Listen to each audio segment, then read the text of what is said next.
3 tahun kerja di Taiwan, TKI Makmur dapat hadiah hampir 1 miliar. Keberuntungan tengah menyelimuti seorang TKI yang sekarang sedang bekerja di Taiwan. Pasalnya, ia mendapatkan undian dari nota pembelian barang yang sudah dikumpulkan selama periode Maret hingga April 2002. Hadiah tersebut berupa uang tunai senilai 2 juta dolar Taiwan atau setara 990 juta rupiah. Buruh pabrik asal Indonesia yang hanya ingin disebut dengan inisial Y ini telah mengambil uang tersebut dari kantor Changhua Commercial Bank dengan didampingi staf perusahaan pengiriman uang Indoswara yang sudah mengeluarkan tanda terima sejak Jumat 29 Juli 2022.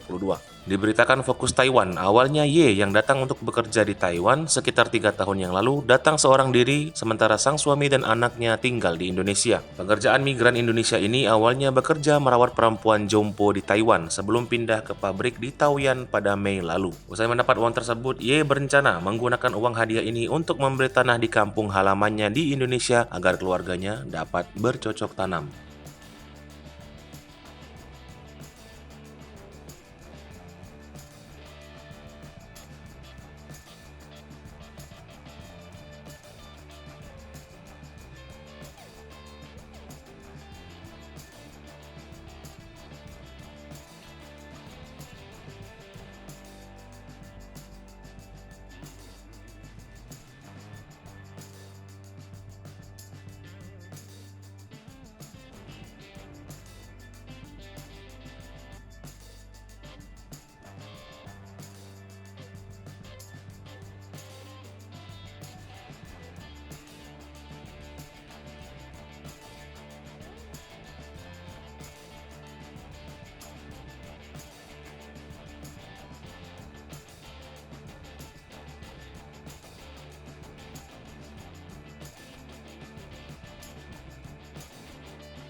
Hai pemirsa Sri Popo TV, jangan lupa komen, like, dan subscribe, serta tonton terus berita-berita terupdate lainnya ya.